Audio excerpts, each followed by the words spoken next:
सम्मानित मुल्क के मालिकों, मैं बौद्ध भिक्षु सुमित रतन आज बहुत ही दुख के साथ, बहुत ही आंतरिक पीड़ा के साथ पूरे भारत को ही नहीं बल्कि पूरी दुनिया में रह रहे विज्ञानवादी, तर्कवादी, मानवतावादी लोगों से, समतावादी, मानवतावादी लोगों से निवेदन, अपील और अपनी पीड़ा बताने के लिए आया हूं।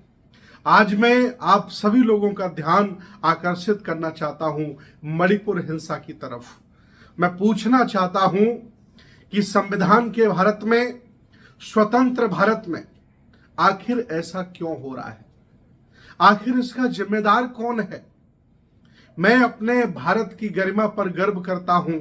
इस भारत में हम 9 दिन एक बेटी को देवी मान करके पूजते हैं। इस भारत में हम भगवान से ज्यादा अपनी मां को दर्जा देते हैं। इस भारत में हम भैया दूज के नाम पर अपनी बहन की पूजा करते हैं और बहन भाई की पूजा करती है। ऐसे भारत में जहां नारियों की हम पूजा करते हों, ऐसे भारत में नारियों के साथ कितना घिनौना कृत्य हो रहा है। आखिर संवेदनशील व्यक्ति की आंखों में आंसू क्यों नहीं आ रहे? आखिर भारत में तमाम आईएएस, पीसीएस, जजेस, डॉक्टर, इंजीनियर, नेता, अभिनेता, व्यापारी, सन्यासी, पत्रकार, आखिर इनके मुंह में दही क्यों जमा हुआ है? आखिर और क्या आप चाहते हैं बुरा हो तब आपकी आवाज निकलेगी? मणिपुर में जो हो रहा है इससे मैं बहुत हताहत हूं, बहुत दुखी हूं और दुखी होना भी चाहिए, क्योंकि मैं सबका मंगल की भावना रखने वाला बौद्ध भिक्षु हूं। तथागत भगवान बुद्ध ने हिंसा का हमेशा विरोध किया है। उन्होंने कहा है कि हिंसा हमें तत्कालिक सुख देती है, लेकिन इसके दूरगामी परिणाम बहुत बुरे होते हैं। इसलिए हम कभी भी हिंसा के पक्ष में खड़े नहीं होते। आज मेरा मन, मेरा दिल रो रहा है और रो करके मैं आंखों में आंखें डाल करके मैं भारत के ही नहीं बल्कि पूरे दुनिया के लोगों से बात करना चाह रहा हूं। आखिर जिस सरकार के पास इतनी बड़ी आर्मी हो, इतनी बड़ी पुलिस हो, इतना बड़ा प्रशासन तंत्र बड़ा हो, ऐसे भारत में आखिर कोई आताताई, कोई बदमाश, लफंगा, गुंडा आखिर किसी की हत्या कैसे कर सकता है? कैसे उसे नंगा घुमा सकता है? मैं उस सूबेदार की आंखों में आंखें डाल करके उसका बयान सुन रहा था। कह रहा था वो सूबेदार कि मैं कारगिल में रह करके देश की रक्षा कर लिया, मैंने कारगिल में रह करके दुश्मनों के होश बिगाड़ दिए, लेकिन मैं बहुत दुखी हूं, मैं अपनी पत्नी को नहीं बचा पाया। उस कारगिल में लड़ने वाले देश के जवान की पत्नी को लोग, कुछ फितरती लोग, कुछ नफरतवादी लोग नंगा करके घुमा रहे थे, रेप कर रहे थे।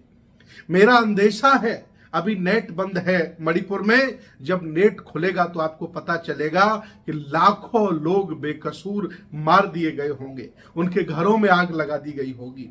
एक और मैं बहुत मारमत हो गया जब हमने मणिपुर के राज्यपाल का बयान सुना। उन्होंने कहा कि मैंने अपनी जिंदगी में कभी भी इतनी बड़ी हिंसा नहीं देखी, हजारों लोगों के घर जला दिए गए। आखिर राज्यपाल से बड़ा और कौन पद होता है? आखिर ये भारत सरकार, मणिपुर सरकार क्यों एक्शन नहीं ले रही है? क्यों उनको छूट दे रही है? जो लोग हिंसा कर रहे हैं, जो लोग कुकी समाज को मार रहे हैं, जो लोग कुकी समाज के लोग मैतेई समाज को मार रहे हैं, आखिर क्या आप चाहते हैं? ये बुद्ध, कबीर, नानक का देश है, ये रविदास का देश है, ये ज्योतिबा राव फुले का देश है, ये एपीजे अब्दुल कलाम का देश है, ये विवेकानंद का देश है। क्यों सब लोग मिलकर के इसे बर्बाद करना चाहते हो? मैं अपील करता हूं देश के प्रधानमंत्री से, भारत सरकार के केंद्रीय मंत्रियों से, गृह मंत्री से कि आंखें खोलो, मणिपुर को बचाओ। अगर मणिपुर जैसी आग पूरे उत्तर भारत में लग गई, मध्य प्रदेश, उत्तर प्रदेश, उत्तराखंड में लग गई और लोग एक दूसरे के खून के प्यासे हो गए, सिविल वार हो गया, तो इसका जिम्मेदार कौन होगा? इसलिए समय रहते हुए मैं चाहता हूं कि सरकार जागे और कमजोरों पर हथियार जो चला रहे हैं उन्हें सख्ती से निपटे, उन्हें जेल में डाले और उनका एनकाउंटर भी करना पड़े तो करे।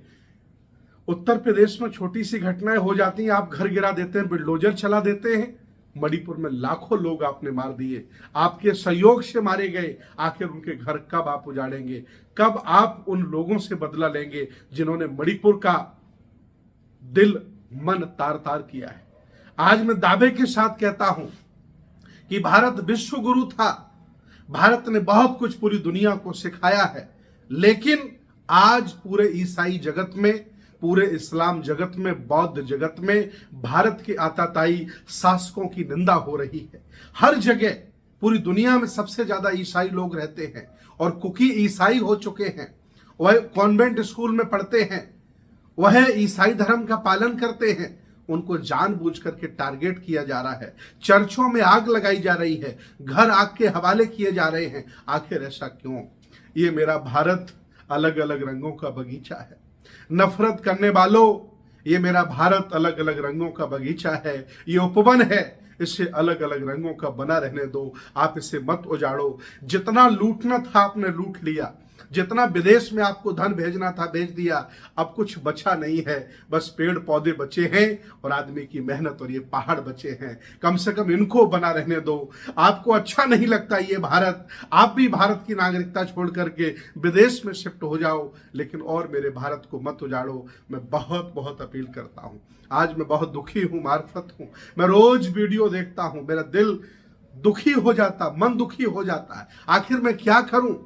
मैं हथियार नहीं उठा सकता, मेरे शास्त्रा ने हथियार उठाने के लिए इजाजत नहीं दी है और ना मैं किसी को हथियार उठाने की इजाजत दे सकता हूं। मैं संविधान में विश्वास करता हूं, मैं लोकतंत्र को मानता हूं। आपको शासन करने का मौका मिला है, इसका मतलब आप बर्बाद करके नहीं छोड़ने वाले हैं। किसका मतलब आप पूरा देश बर्बाद कर देंगे? संभालो, अपने आप को संभालो।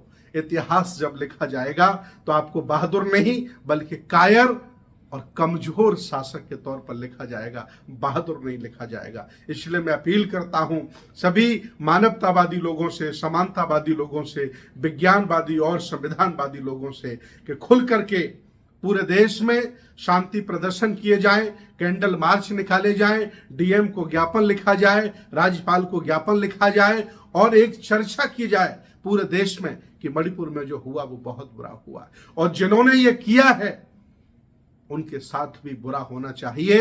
और जिसकी सह पर यह हुआ है, चाहे सरकार क्यों न शामिल हो, उनको भी जवाब देना जनता जानती है। मैं अपील करता हूं, मणिपुर को बचाओ, मेरे भारत को बचाओ। बहुत बहुत धन्यवाद, बहुत बहुत साधुवाद।